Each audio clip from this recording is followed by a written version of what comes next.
Bom, João, eu acho que a gente pode começar. Inclusive, essa palestra está sendo gravada, né?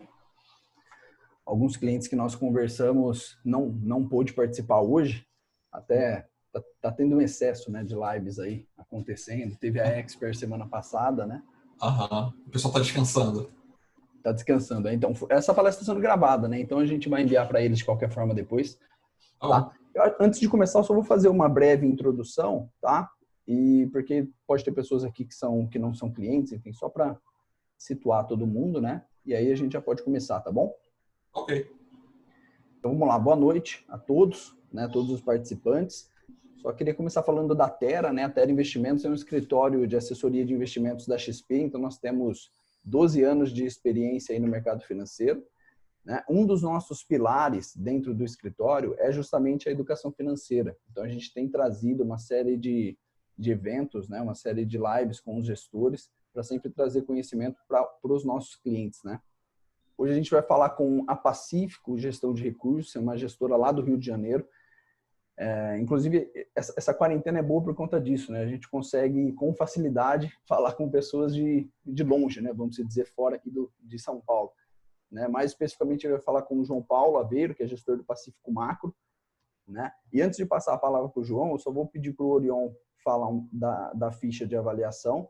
Tá? E só lembrando a todo mundo que as perguntas elas estão liberadas ali embaixo no Q&A, né? No Q&A, para que a gente possa voltar ali depois e responder algumas perguntas. Tá bom? Tá com você, Orion.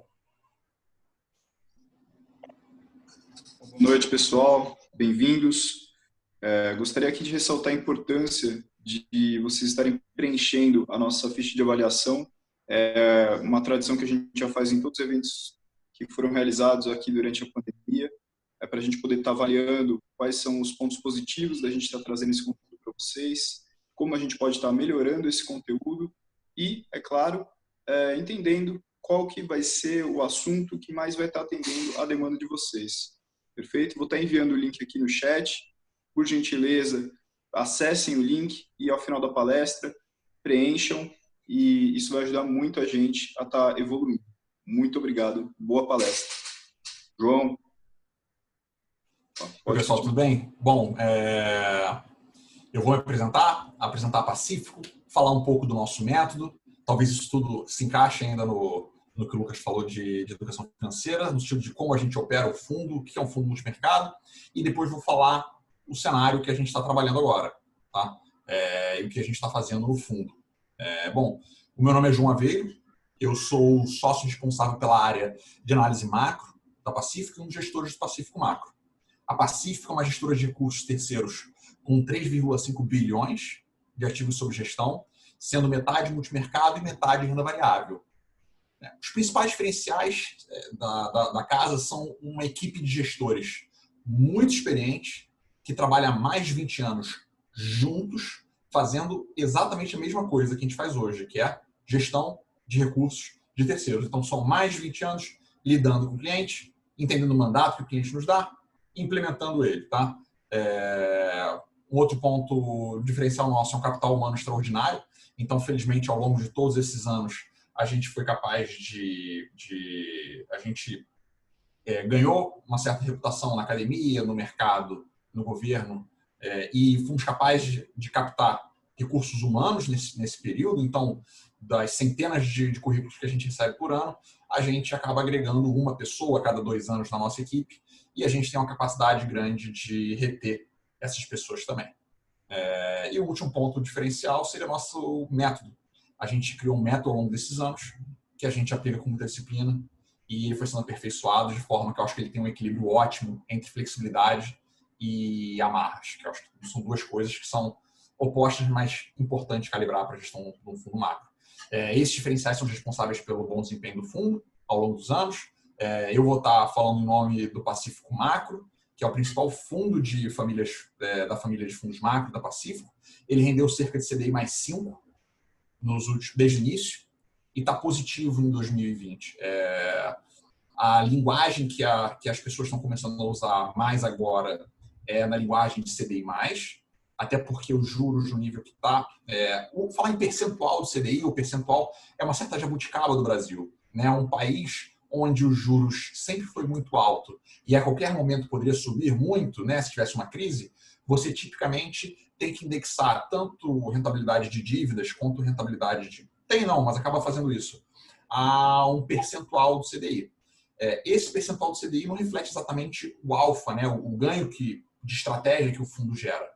O ganho de estratégia que o meu fundo gera é aproximadamente 5 pontos acima do CDI. Tá? Qualquer que seja o CDI. Então, CDI baixo, CDI alto não faz diferença. E isso vai representar diferentes percentuais de CDI. Mas, enfim, o Pacífico Macro está positivo em 2020, um ano que naturalmente foi muito difícil para a indústria, e ser consistente nesses eventos de cauda é uma característica da nossa gestão. Tá? E a gente teve muitos eventos nos últimos anos para provar essa consistência. O Pacífico Macro é um fundo top 50 da XP, porque juntou, acho que, um bom qualitativo com um bom quantitativo, e agora tem a versão Previdência na plataforma também. Tá? Enfim, fundo multimercado. O fundo multimercado ele tem uma flexibilidade enorme do que fazer, ele pode fazer basicamente qualquer coisa, então entender bem o mandato que o cliente nos dá é muito importante. Para isso a gente entendeu e desenvolveu o método. Eu vou falar breve, porque talvez o foco seja mais a parte de cenário, mas enfim, falar mais também como a gente faz a gestão do fundo.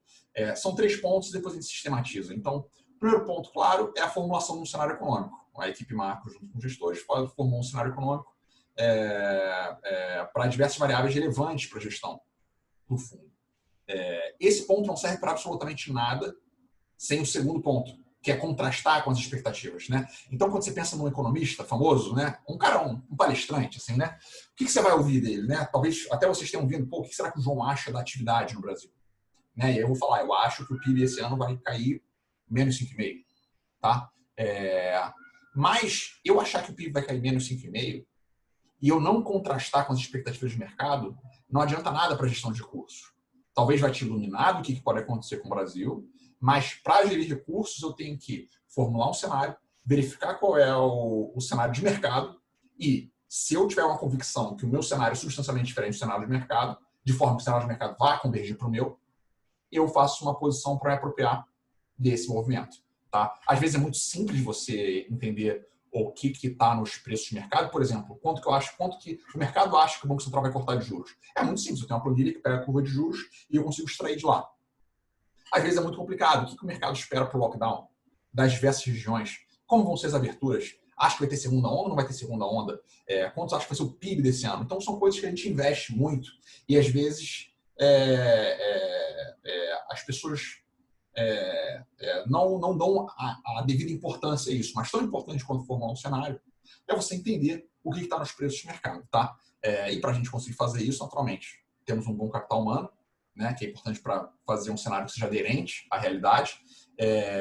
Evitar vieses. Então, a gente, os gestores evitando vieses, faz com que a gente tenha agilidade em entrar e sair de posições, apostar em qualquer direção.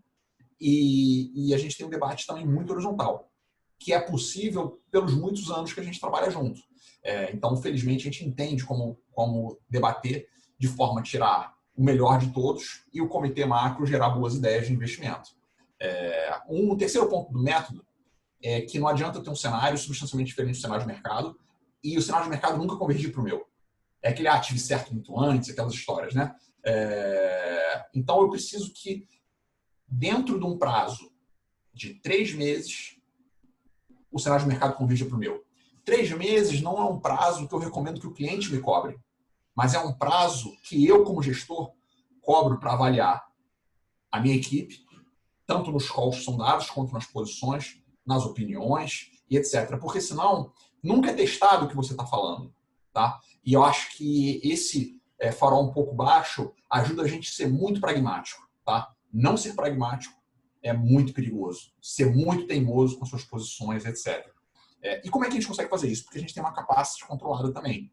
Então, assim, é importante que eu consiga investir nos ativos e na velocidade que eu sempre fiz na minha vida e que geraram esse bom desempenho ao longo dos anos. Hoje, as estratégias macro têm 1,7 bilhões sob gestão.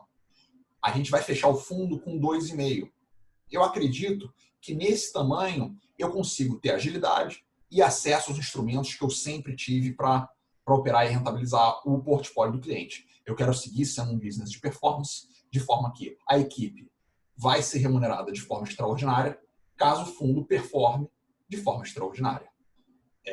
Felizmente, a gente tem um volume de ativos que remunera a equipe de forma boa e satisfatória e mantém toda a equipe motivada e direcionada, mas o foco segue sempre sendo render. Tá? Eu vou encerrar só dizendo como é que a gente opera a bolsa externa. Então, bolsa, o Pacífico Macro é um fundo puro, top-down macro. Então, tudo que a gente faz é um call macro. Então, bolsa é a mesma coisa. A gente não opera a bolsa por valuation, geralmente. A empresa está barata, tira tanto. A gente, se tiver algum gatilho de curto prazo que vai fazer com que a bolsa vá bem, ou alguma empresa em particular, a gente tem na carteira. Por exemplo, 2016 para 2017, a gente achava que os juros ia cair muito, vendemos os juros, mas também montamos uma carteira que fosse beneficiário disso, era shopping, empresa endividada. Quando é uma ideia mais genérica, a gente faz quando é mais atividade, menos juros, menos prêmio de risco, a gente faz no índice direto. Tá?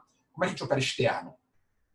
Da mesma forma que a gente opera doméstico. Sempre que você vai investir, você tem que se perguntar, eu tenho vantagem para fazer esse investimento?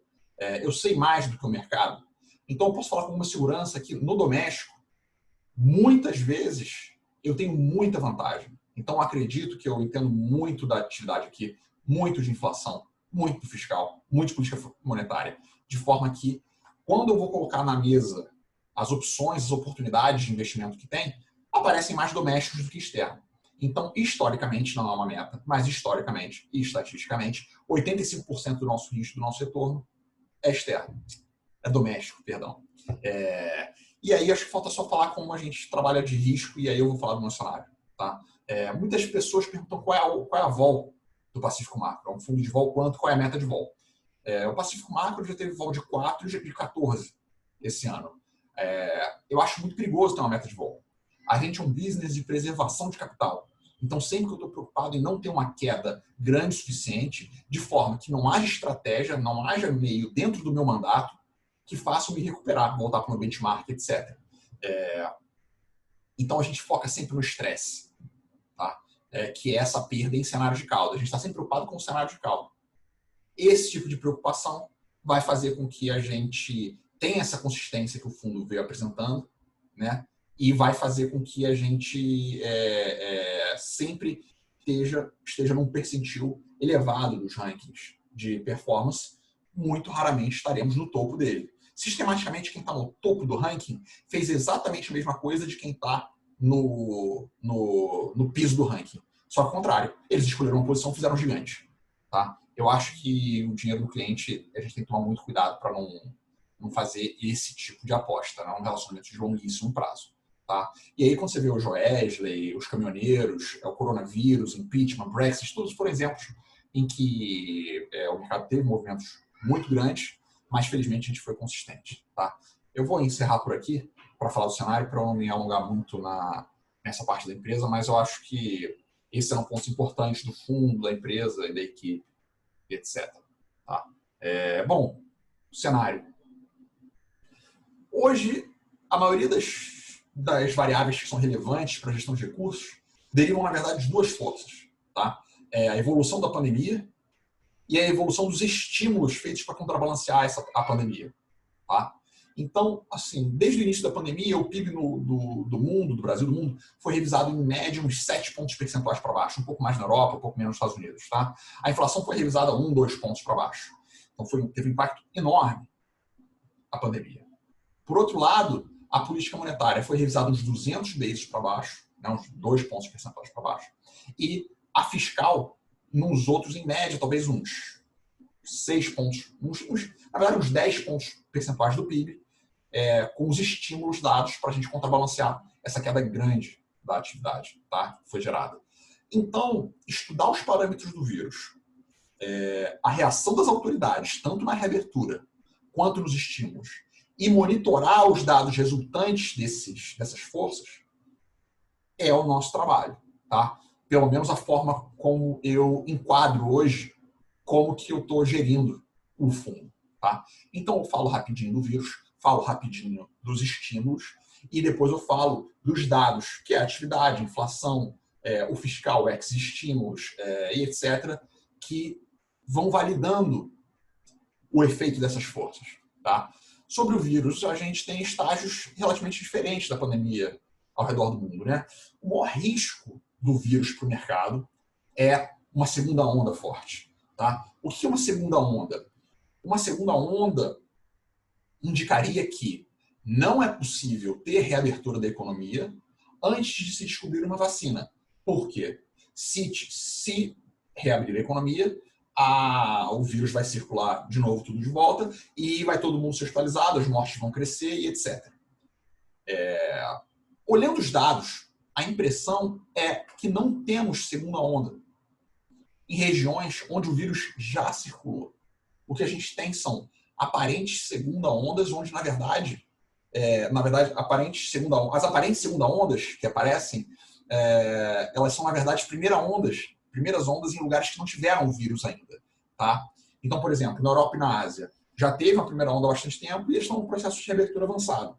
Tem, volta e meia, uns focos de doença, mas que, assim, é uma questão de definição, que é uma segunda onda, mas, assim, muito aquém, mas muito, muito aquém do pico anterior, e correndo um número de casos em níveis baixíssimos ainda. As reaberturas seguem.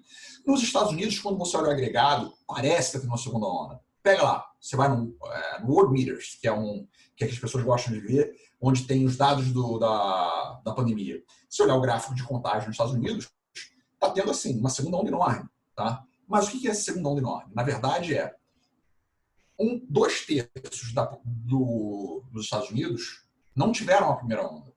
Então, lugares como Arizona, Texas, Flórida, essa turma não teve uma primeira onda e agora está tendo uma primeira onda. São 2/3 da população, então nos dados aparecem eles crescendo. No primeiro momento, quem teve foi Nova York e outros estados. Tá?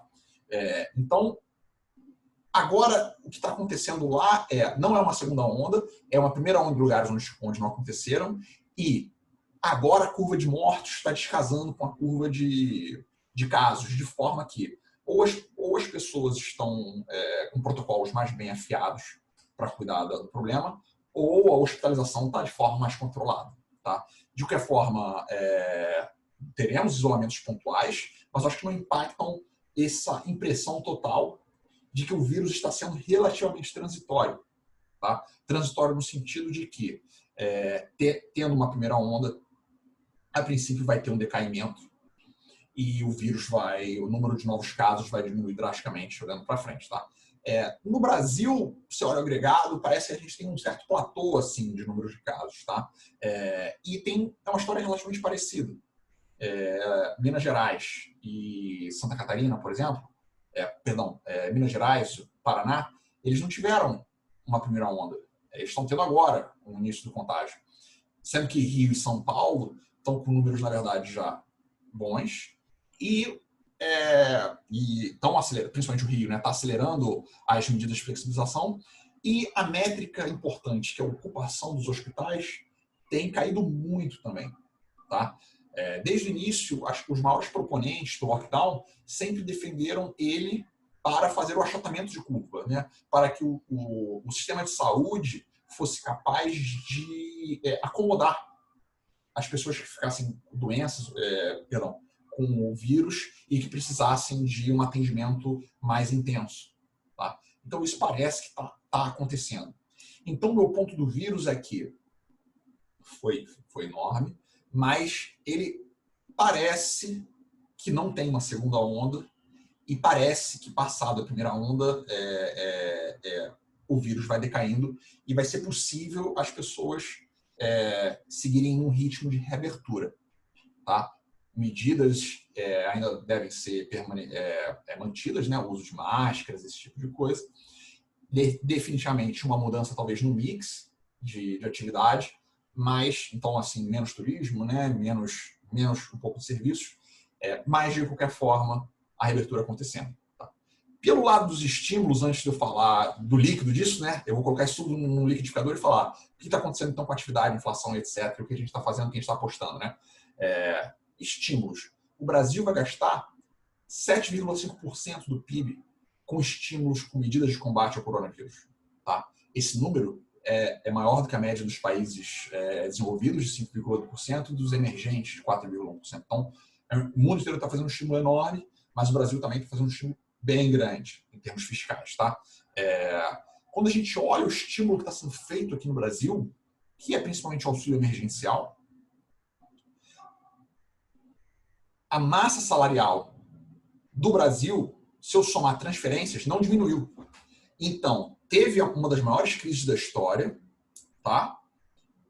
E a quantidade de dinheiro total que os brasileiros ganham não caiu. Por que que não caiu? Olha, o auxílio emergencial, que é os R$600, ele custa 50 bilhões por mês. Tá? Para ter uma noção que é 50 bilhões por mês, e foram contratados 3 meses, 150 bilhões, vai ter vai ser estendido por mais alguns meses de uma forma diluída. O gasto total anual com Bolsa Família são 30 bilhões. Tá? Então, o que foi contratado de auxílio emergencial são 5 Bolsas Famílias anuais. Tá? Aquela liberação de FGTS do Temer, né, que deu bem certo na época do Temer, e agora foi tentado de novo, mas eu acho que não teve o saque todo imaginado, era 40 bilhões. Tá? Então, um mês de auxílio emergencial já é maior do que aquilo e tem vários meses acontecendo. Então, é um estímulo enorme, na verdade. Tá? Quando a gente vai falar de dinheiro monetário, a gente está levando os juros aqui no Brasil para já estar em 2,25. Né? E é engraçado, né, que ao longo dos anos as pessoas sempre perguntando, né, uma pergunta grande que eu recebia como fundo multimercado era: e agora que o juro já chegou em 7,5 e não vai cair mais, o que o fundo multimercado vai fazer? Né? Bom, a minha resposta na época era que os juros sempre vai seguir tendo movimento, e realmente seguiu, indo até 2,25. E, em particular, para falar de novo da empresa, o Pacífico Mac tem um histórico em que ele ganha em todas as estratégias, tanto em câmbio, quanto em bolsa, quanto em juros. Mas, enfim, o estímulo aqui foi enorme do ponto de vista fiscal, foi enorme do ponto de vista monetário.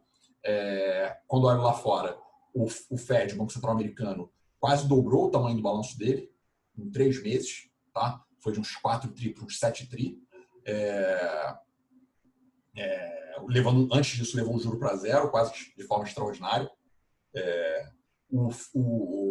Na zona do euro foi aprovado o Recovery Fund, 2 dias atrás, que são 750 bilhões de euros para ajudar, sendo desses 750 bilhões de euros, 390 doação, então não é empréstimo, é uma doação que vai ser feita para os países.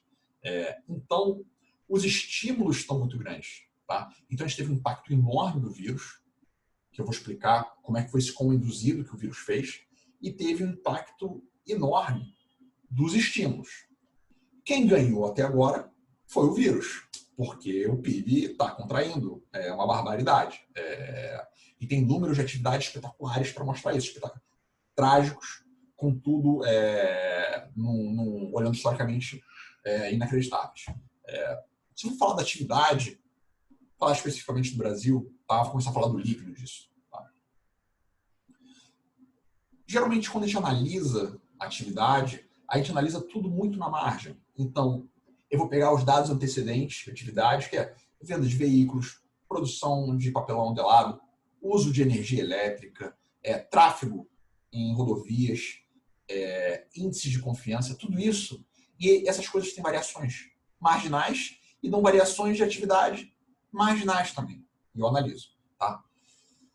A gente teve variações brutais agora. Então, a gente teve que colocar um outro framework de analisar. Então, a forma como a gente analisou mais a atividade esse ano foi: o PIB em fevereiro foi 100, qualquer coisa, um número. Quanto que eu acho que vai ser o vale, né? Essa queda vai ser até que número, em qual mês, e como vai ser essa recuperação. Tá? Então, a gente discutia muito isso, vale o ponto final da recuperação, em quanto tempo. Tá? Então, era o desenho assim, da recuperação. Por isso que às vezes as pessoas falam se é um V, se é um U, se é um L, raiz quadrada, o swoosh da Nike. Então, as pessoas inventam todo tipo de nome para definir essa recuperação, um pouco porque o framework de análise de atividade mudou. Tá? Eu vou falar do drawdown, né, da queda. O que aconteceu na queda, na verdade? Agropecuária não aconteceu nada, na verdade. Vai ser melhor esse ano do que no ano passado, que já foi bom. A indústria caiu bem rápido, mas recuperou bem rápido também, já não está mais no low. A grande vítima foi serviços. Tá? De um dia para o outro, serviços. é o componente maior do PIB e mais inerte, e de um dia para o outro você falou, olha, a partir de semana que vem, ninguém vai no restaurante, ninguém vai cortar o cabelo, ninguém vai na academia, ninguém vai no cinema, ninguém vai no teatro e por aí vai. Tá? Ninguém vai na escola, ninguém vai no curso de inglês. E qual o drama desse impacto em serviços? Tá? Tipicamente, quando a gente tem impacto em indústria, a gente fala muito do payback, da volta. Né? A volta é o quê? Você, por algum motivo, não comprou sua máquina de Nespresso quebrou. Mas você não comprou porque, sei lá, você não podia sair na rua. Mês que vem você vai comprar essa máquina de Nespresso. Então, a máquina de Nespresso que você não comprou nesse mês, a Nespresso pode ficar tranquilo que mês que vem você vai comprar. Quebrou a geladeira? Mesma coisa. Agora, você não cortou o cabelo esse mês. Você não vai cortar o cabelo 2 vezes mês que vem. Né? Você não almoçou, eu não almocei nenhum dia da semana, nenhum dia do mês no restaurante. Mês que vem, eu não vou almoçar 2 vezes por dia. Meio-dia e uma, meio-dia e uma, meio-dia e uma. Então, serviços não têm esse payback, claro. Tá? Isso gera uma recuperação mais gradual da economia. Tá? Dito isso, uma coisa que surpreendeu as pessoas foi que o vale foi um pouco menor do que as pessoas estavam esperando.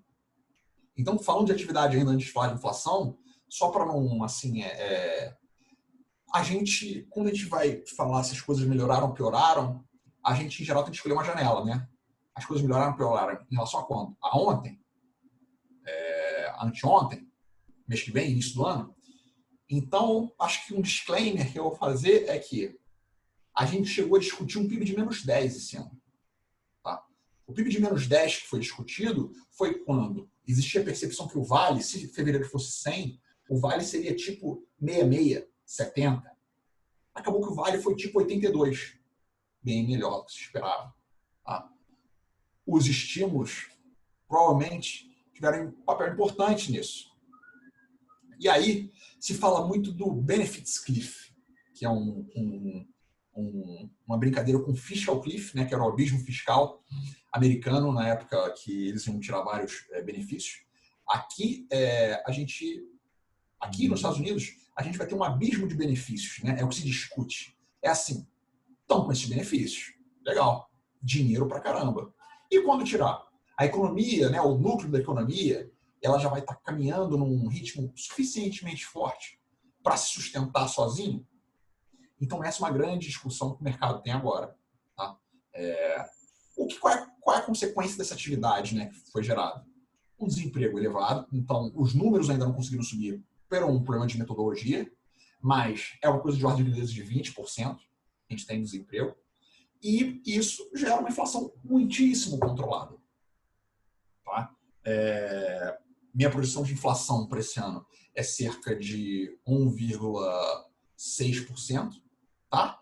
Sendo que os núcleos de serviços, né, aquilo que o Banco Central olha, estão exatamente, estão negativos, na verdade. Tá? Estão muito baixos. Essa inflação muito baixa, com essa atividade muito baixa, permite que o Banco Central mantenha a taxa de juros baixa por muito mais tempo, eu acredito. Tá? E a gente vai falar as coisas que poderiam dar problema para o Banco Central fazer isso. Tá? Vou falar o que as pessoas acham que é problema, inclusive outros economistas, mas eu não acho. Tá? O câmbio. O câmbio é, para a maioria das pessoas, um sinônimo de risco, país. E foi assim durante muito tempo. Tá? Mas, recentemente, não foi assim. O real depreciou em 2019, por exemplo, né? O dólar subiu, e o prêmio de risco caiu, a bolsa subiu. Tá? Eu acho que a visão do real como uma métrica, do dólar, né? Uma métrica de prêmio de risco, vem muito daquela época assim, de 2002. O que era 2002? Tá? 2002, o Brasil devia metade em juro curto e metade em dólar.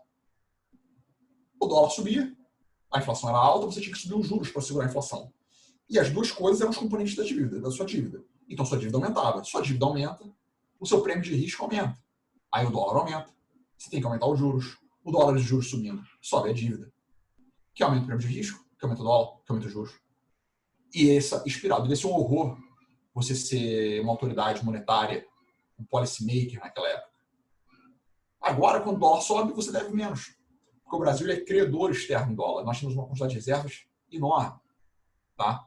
Então, eu não vejo um nível mais depreciado do dólar, do real, né? Um nível maior do dólar, necessariamente sendo um ingrediente que desestabilize o Brasil. A volatilidade da moeda, sim, porque atrapalha muito o planejamento dos agentes. Mas o nível mais alto não veria como muito problema. Tá? É ruim para nós, né? É ruim para a gente que consome bens importados e coisas que são relacionadas a eles. Tá? Mas, de forma agregada, eu diria que não. E o impacto que esse dólar pode ter na inflação? Olha, a gente está muito abaixo das metas de inflação. Eu acho que o real tinha que depreciar muito, né? O dólar subiu muito, para a gente poder ameaçar descumprir as metas. Esse ano, inclusive, a gente vai descumprir a meta de inflação para baixo. O Banco Central vai ter que escrever uma carta para o ministro da Fazenda, justificando porque ele foi incapaz de controlar a inflação para baixo. Então, normalmente, é para cima. O risco de Brasil mesmo agora, assim, uma coisa que acho que vai ser discutida, quer dizer, está sendo discutida de forma intensa, né? E pode dar problema sério, é o nosso fiscal. Nós passamos os últimos 4 anos melhorando o nosso fiscal. Reforma do teto de gasto, reforma da Previdência, reforma trabalhista, enfim, tentativas de reforma administrativa. Isso foi melhorando o nosso prêmio de risco, viabilizando que a gente cortasse mais juros e fazendo que a bolsa subisse, enfim, sendo bom para risco de forma geral. A gente estava projetando, antes da crise, a dívida bater em 75% do PIB e talvez começar a convergir para baixo. Acontece que agora a nossa dívida pulou para 95% do PIB e a gente deu um passo para trás muitíssimo importante. Não vou dizer que a gente jogou por água abaixo o nosso esforço fiscal passado, porque a dinâmica para frente segue sendo preservada, caso o teto seja preservado. Ele está sofrendo o teto. Existe uma bateria em cima dele tentando achar forma de descumpri-lo. Tá? Mas ele sobrevivendo, a dinâmica segue boa. Tá? Só que a gente parte de um nível muito pior. E o que a gente tem que tomar cuidado agora muito estímulo foi feito para contrabalancear a epidemia no mundo inteiro. Grande parte disso devido. Tá? O que a gente tem que tomar cuidado é para isso não ser postergado infinitamente. Se o auxílio emergencial for tornado, por exemplo, permanente, o gasto com auxílio emergencial serão 20 bolsas famílias por ano. Então, claramente é impossível eu postergar, tornar permanente o auxílio emergencial. Tá? E na margem, isso está mais arriscado ou menos arriscado? Aí a gente pode discutir se é moral, se é imoral, se é bonito, se é feio, mas a aproximação do Planalto com o Congresso, mais especificamente com o Centrão, mitiga as pautas bombas possíveis a serem feitas. Né? Então, sem base, é muito mais provável você ter um problema de pauta bomba fiscal e diversas, né? Derrubar vetos, etc., do que com uma aproximação com o Congresso. Tá? Então, acho que isso mitiga um pouco a vinda de pautas bombas pela frente. Falando ainda de político aqui, o que a gente tem discutido agora é a reforma da Previdência, né? Virou o evento. Mas, assim, o que o governo mandou ontem parece simples. Eu falei, qual? Eu falei errado. Oi, perdão. Eu falei muitos anos falando de Previdência. Reforma tributária, perdão. O projeto enviado ontem parece simples, né? Todo mundo agora vai pagar 12%, que é o novo PIS e COFINS. Mas não é simples. Muita gente vai ter esse imposto vai ser reduzido, né? E muita gente vai ser aumentado. Então, por exemplo, o setor de serviços podia pagar alguma coisa tipo 3% de PIS e COFINS, 3,75%, me surgiu a memória o valor. Vai ter um aumento de carga tributária boçal. E o setor de serviços foi o setor que mais foi dizimado nessa crise. Então, assim, a discussão é intensa. E ainda, junto com esse projeto do governo, tem a PEC 45, que é da Câmara, e a PEC 110 do Senado, que tratam de coisas parecidas. A PEC 110 é relativamente abandonada, e a PEC 45, que provavelmente vai unir mais impostos do que só esses federais. Tá? Então, um tema bem amargo e bem complexo. Tá? Que tem ganhos de longo prazo para produtividade, sim, você simplificar, mas é um período difícil de passá-los, tá? Então, não sei se seria um gatilho de curto prazo para uma melhora, tá? Seria assim, seria como uma reforma trabalhista. Foi boa. Mas, assim, eu consigo isolar que saiu e foi bom para o mercado, é um pouco mais difícil, tá? E aí resta falar lá de fora. Lá de fora, assim, eu acho que vai ser essa briga do estímulo contra o vírus. A impressão que dá é que o vírus está parecendo transitório, sem essa segunda onda, e o estímulo está muito forte. Tá? Nessa discussão, eu imagino que os Estados Unidos vai acabar saindo melhor do que seus parceiros. Por quê? Tem muita flexibilidade. Então, no Instagram da Pacífico, nós fizemos um post sobre os dados de emprego americano. Em maio, o dado de emprego diz quantas pessoas foram contratadas ou demitidas em um determinado mês. O maior número de demissões em um mês tinha sido no meio da Segunda Guerra Mundial. Cerca de 1,8 milhões de pessoas demitidas em um mês. Em um mês lá no meio da Segunda Guerra Mundial. Em maio desse ano foram demitidos 20 milhões de pessoas. Tá? O maior número tinha sido 1,8. E em maio foram demitidas 20 milhões de pessoas. Esse número dá a magnitude da crise, o quão aguda foi. Mas também mostra quão flexível os Estados Unidos é. Tem problema no seu top line lá? Não está vendendo? Não está... Demitiu todo mundo. Recupera, você consegue controlar custos de forma mais fácil. Então, essa flexibilidade do mercado financeiro, do mercado de trabalho, junto com a leniência que o mercado tem em relação ao orçamento fiscal e monetário deles, e o que eu quero dizer com isso é o seguinte, dificilmente o mercado vai punir os Estados Unidos por ser irresponsável fiscalmente. Tá? Muito pelo contrário. Assim, em 2011, por exemplo, eles tiveram um problema de teto de gastos, teto da dívida, perdão, foram rebaixados e a reação do mercado, né, o que aconteceu? Os Estados Unidos foi considerado um pior devedor. E a reação do mercado foi fazer o quê? Emprestar dinheiro para os Estados Unidos. Por quê? Porque ele é um porto seguro, de qualquer forma, isso foi um evento de risco. Então, assim, é contra-intuitivo, mas é uma anedota de como o mercado é leniente em relação ao que os Estados Unidos pode fazer, talvez com razão, por ser a maior potência do mundo, etc. Então, esse orçamento quase infinito fiscal e monetário, junto com a flexibilidade, a princípio faria com que ele conseguisse se recuperar dessa crise melhor do que os seus parceiros. Tá?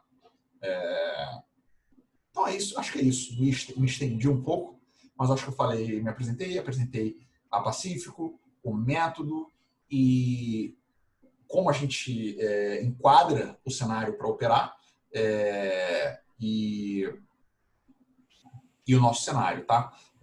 Eu acho que um ponto só que faltou falar é que o comitê macro na Pacífico, formado, né, eu falei dos 3 pontos, né, que era a formulação do cenário econômico, contrastar com expectativas de mercado e verificar se existe um gatilho de curto prazo que vai fazer com que o cenário de mercado converja para o meu cenário. Tá? E quando eu falo isso, né, eu reparei agora, né, fica solto. Mas, na verdade, não. Nós temos que sistematizar esse método. Então, nós temos um sistema de monitoramento dos cenários, que é um sistema que, para cada data de reunião, a gente coloca a nossa opinião. O comitê macro discute intensamente, de forma horizontal, e preenche esse sistema de monitoramento macro. Tá? Então, se eu achar que, por exemplo, os juros vai cair mais do que o mercado espera, e isso vai se manifestar no próximo Copom, daqui a 2 semanas, eu vou colocar um direcionamento baixo nos juros. Tá? E aí, o que a gente sai para implementar isso, então tem lá, a gente tem o nosso sistema com muitas e muitas datas, com a nossa opinião em relação ao direcionamento, em relação a várias variáveis relevantes para a gestão de recursos, que é juro curto, juro longo, dólar, atividade, inflação, DXY, prêmio de risco, etc. Tá? Tendo esse direcionamento, o gestor, por exemplo, se fosse o direcionamento baixo nos juros, se fosse esse o caso, o Eduardo Moreira, nosso gestor de renda fixa, teria que se posicionar de forma vendida nos juros. Agora, se ele vai vender o juro 21 desde janeiro 21, desde janeiro 22, desde janeiro 23, se ele vai fazer um put spread, um put ratio, uma put direto, id, um fraco, problema dele. Sendo que ele vai fazer e ele vai ser criticado depois. Mas ele tem que seguir o direcionamento do comitê macro. Daniel Vairo, mesma coisa, só que em moedas. E o Felipe Pádua, mesma coisa, só que em bolsas. E também responsável pela agregação de risco do fundo. Tá? Então, acho que é isso, pessoal. Legal, João. Cara, muito bom mesmo.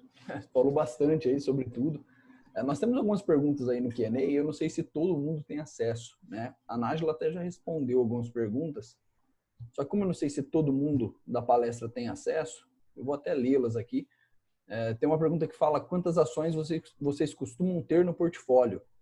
Né? A Nájila até já respondeu, vou até já ler a resposta, porque eu só estou lendo porque eu não sei se todo mundo tem acesso, né? Claro. Ações entre 10 e 15 e no long buys entre 20 e 25.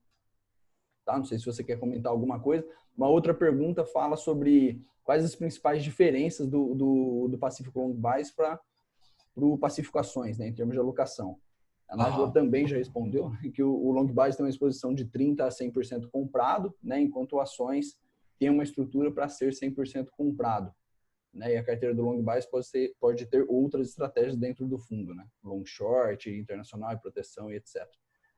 Não sei se você quer completar sobre alguma coisa nesse sentido. Não, acho que ela respondeu de forma pragmática. Eu sou menos pragmático, eu tenho chance de eu ficar respondendo para sempre aqui.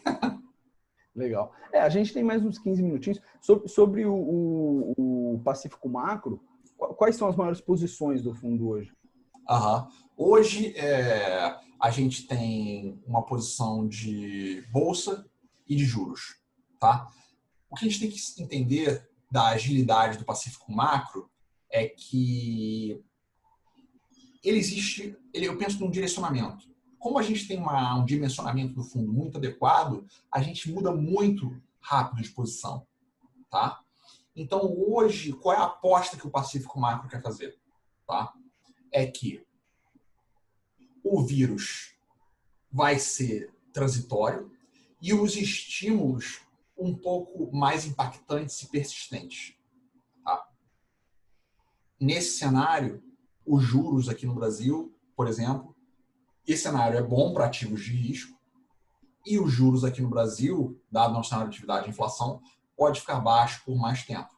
Então, nós temos posições em bolsas, tanto no Brasil quanto nos Estados Unidos, tá? E temos posições em juros longo, tentando capturar essa melhora do prêmio de risco. Tá?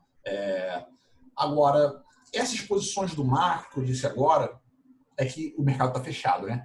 Mas às vezes a gente brinca que nós temos uma certa redundância de pessoas, felizmente, no Pacífico Macro, para a gente poder ter esse contato com o cliente, que eu acho muito importante, e de que forma, e ainda assim, os outros gestores puderem estar tocando o fundo, né? Então a gente brinca assim, sempre que eu volto das reuniões comerciais, né, eu volto para o Zoom do pessoal macro, que estão lá me esperando provavelmente, eu volto, e aí? Às vezes a gente já mudou as posições. Então, em fundo multimercado, eu acho que essa agilidade é muito importante. Tá?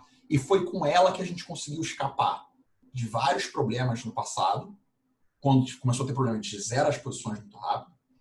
Zerando posição muito rápido, a gente tem fôlego para pegar a volta. Então, o meu ponto é que, em geral, as posições que a gente tem hoje não é necessariamente representativo das posições que a gente vai ter nas próximas 1 ou 2 semanas ou nas próximas 1 ou 2 semanas atrás. Tá? Então, a gente já teve estudo recentemente, uma carteira de dólar contra outras moedas emergentes, S&P, IBOV, desde janeiro 21, desde janeiro 22, o próprio dólar contra real também. Então, fizemos várias coisas, né, nesse período. Mas o que a gente está tentando capturar, de certa forma, é uma melhora do prêmio de risco do mundo. Então, o VIX está em 25, a gente acha que pode cair. O CDS, hoje até que está caindo bastante, já está em 205 do Brasil, mas talvez possa cair um pouco mais. E isso tudo vai acontecer com o vírus soando um pouco mais transitório, o estímulo tendo sido muito forte, e os dados começando a vir um pouco melhores do que o esperado. Lembrando que na gestão de recursos, a gente não fala necessariamente bom ou ruim. A gente tem que sempre pensar que se é melhor ou pior do que o esperado. Tá? Se o PIB do Brasil, por exemplo, for -2 esse ano, a gente vai ter que estourar um champanhe, porque o mercado espera muito abaixo disso. Tá? Então, as posições, hoje a gente tem tentado capturar essa melhora de prêmios de risco com bolsa e com juros. E o dólar a gente tem operado taticamente. Felizmente, a gente pegou bem alguns movimentos nesse ano nessas 3 classes de ativo. Legal. Nós temos mais uns 10 minutinhos, né? No Q&A tem outras perguntas. O Jorge, você já até falou, né, sobre isso, mas só se você quiser complementar. O Jorge, ele fala, os governos pelo mundo têm injetado recursos na economia, né, inflando as bolsas de maneira inorgânica, né? Então, ele quer saber quais são as implicações nos investimentos que você enxerga nos próximos meses ou anos, né? Uhum. Eu acho que tem 2 tipos de estímulo. Né? Eu acho que não, tem, né? Em geral, o fiscal e o monetário. Eu acho que espaço para ter um juro zero baixo por muito mais tempo existe. No mundo... Olha, no mundo, os últimos anos, antes do coronavírus, foram anos em que sempre a gente foi sistematicamente surpreendido como a inflação não subia. Tá? E aqui no Brasil, não necessariamente surpreendido, mas a gente teve uma queda grande do PIB em 2015 e 2016. A gente teve uma melhora grande do nosso fiscal. E essas 2 coisas fizeram nossos juros cair também. Nossa inflação cair muito e os nossos juros também poder cair. Tá? Do ponto de vista de política monetária, eu acho que a gente tem espaço para continuar com ela estimulativa por muitíssimo mais tempo. Tá? Então, dessa fonte, eu não imagino ela secando em breve. O que eu acho que existe uma discussão maior é em relação ao fiscal. Tá? E aí tem diferenças. Tem países... hoje o Brasil está com juro muito baixo, mas os países com juro zero e que têm maior leniência do mercado têm capacidade de se endividar mais para fazer o seu política anticíclica. Os países emergentes, eles estão indo para níveis de dívida relativamente arriscados. Tá? Tem juros menor agora, compra mais tempo, tudo bem, foi devido, mas isso tem fim. E esse é o que a gente chama do benefits cliff, que eu falei mais cedo. Tá? Então, eu acho que esse, de fato, é o maior risco que a gente vê para frente. A economia está artificialmente melhorando pelo fiscal. Pelo monetário, acho que não é um problema. Tá? Eu acho que pelo monetário, o monetário continua estimulativo, não tem problema. Pelo fiscal, principalmente em países emergentes, é mais complicado.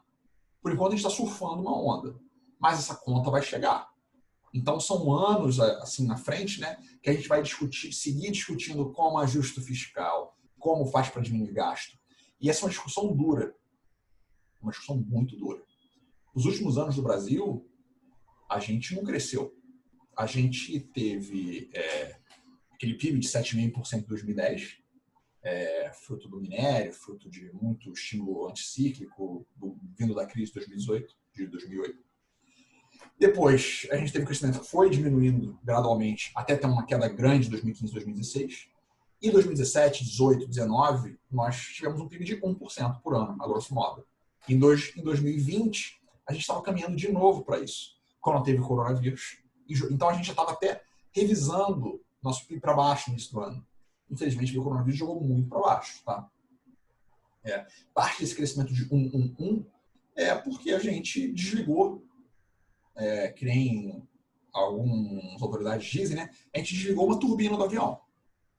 A gente tinha muito Estado tocando o Brasil, tanto no crédito, no BNDES, Banco do Brasil, Caixa, quanto no fiscal, com várias desonerações e vários estímulos sendo dados ao longo dos últimos anos. De um dia para o outro, a gente desligou. E foi duro para a atividade. Tá? Se a gente continuar discutindo isso para os próximos anos e ter uma conta 20 pontos percentuais do PIB maior para pagar, é uma discussão bastante dura, de fato. Concordo, tá? Então, acho que a conta do fiscal 2 pontos, tá? Num horizonte um pouco mais curto, o abismo dos benefícios que pode acontecer em setembro, outubro, é um tema no Brasil e nos Estados Unidos. E a conta a ser paga, principalmente no Brasil, a partir do ano que vem, eu acho que vai ser um tema importante. Uma discussão talvez até para a eleição de 2022, mas isso acho que está um pouco longe do nosso horizonte. Se eu pudesse fazer um breve comentário da eleição de 2022, que entra quase na categoria entretenimento, porque assim, falta tanta coisa pode acontecer, é que assim, acho que o medo da turma mais liberal, neoliberal, de direita, enfim, é a percepção de que essa política econômica neoliberal, né, dos últimos anos não deu certo por causa da atividade fraca. Aí é questionável, enfim, mas a gente vai fazer essa análise. Então, uma política mais populista viria a ser o que ganharia a eleição em 2022. Isso poderia vir com a esquerda. Um ponto a se reparar é que a esquerda está bem fragmentada, tá? Então, o Lula está meio fora, o Ciro brigou com todo mundo, o pessoal é desorganizado. Então, eu acho que algumas pessoas acham, e aí, assim, a gente está entrando, eu já não sou mais especialista de nada, começando a falar disso, porque a gente está falando no horizonte para frente, de coisas muito complicadas. Tentar investir em eleição, adivinhar a eleição, é receita de você se frustrar. Mas eu acho que não está claro que, dado isso tudo, a esquerda vai ser um risco importante para 2022, tá? Certo. Cara, assim, com base no que você falou, você acha que o Brasil, se não houvesse o coronavírus, né? Você acha que continuaria na faixa do 1% de crescimento? Você não acha que chegaria em 2, 3% pelo menos de PIB? Para 2020, eu acho que ia ser mais da ordem de grandeza de 1,5%. Tá? Infelizmente. Mas aí a gente espera, né? O próprio Fábio Kantchuk, que é o diretor hoje do Banco Central, e ele falava essa frase na época quando ele era da Fazenda, do William Temer, ele tinha a analogia do ponto de ônibus. Então, a gente está desde 2016 no ponto de ônibus, olhando para a esquina, esperando o ônibus chegar. E o ônibus não chega. O ônibus não chega. O ônibus não chega.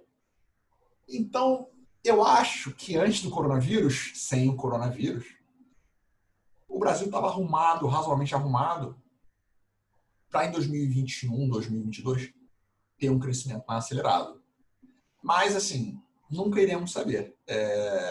E talvez a gente fosse seguir no ponto de ônibus esperando o crescimento chegar e ficando chateado dele nunca chegar. Mas a impressão é que o ônibus estava chegando. Assim, eu acho, tá? Bom, gostaria de aproveitar para te fazer uma pergunta. Não sei se a gente vai ter tempo para mais perguntas, talvez seja a última. Gostaria de perguntar qual que é a visão que vocês têm, se vocês estão analisando qual que é a expectativa para a eleição americana, que está acontecendo num período tão não, digamos aí, esperado, né? E gostaria de saber qual que é a visão que vocês têm e dar um aviso para o pessoal, como essa talvez pode ser a última pergunta. A gente sempre realiza um sorteio para quem participa dos nossos eventos. Então, respondendo aqui a nossa pesquisa de satisfação, fazendo uma indicação para estar conhecendo um pouco mais da Terra, um pouco mais do mercado financeiro, a gente sorteia um livro, que a gente tem alguns livros aqui no nosso acervo para estar sorteando, e também uma vaga no curso de aceleração patrimonial Terra. E aí já entra um outro método de sorteio. Cada indicação que você faz é uma chance de estar ganhando, tá, pessoal? Então, vou enviar aqui novamente o formulário. E, bom, João, gostaria de saber qual que é a visão de vocês. Quando a gente vai discutir mercado, cenário, a gente sempre... eu tenho a impressão que a gente é meio... aquele negócio do cavalo, põe assim, né? A gente é um problema de cada vez, né? E aí a gente fica muito no vírus, e depois, quando sai o vírus, muito isso. Eu acho que, em particular, na eleição americana, o verdadeiro drama dela foi o verdadeiro problema da eleição americana, eu acho que se deu na definição dos democratas, tá? Então, assim, existia muito risco da gente ter um Bernie Sanders, uma Elizabeth Warren. E na medida em que o Biden ganhou, ficou uma distribuição muito mais apertada, tá? É que nem assim, para o mercado, é como se eu falasse para você, olha, em 2022 você está com medo de ser, vamos supor, o Ciro contra o Bolsonaro, sei lá, o Boulos contra o Bolsonaro, tá?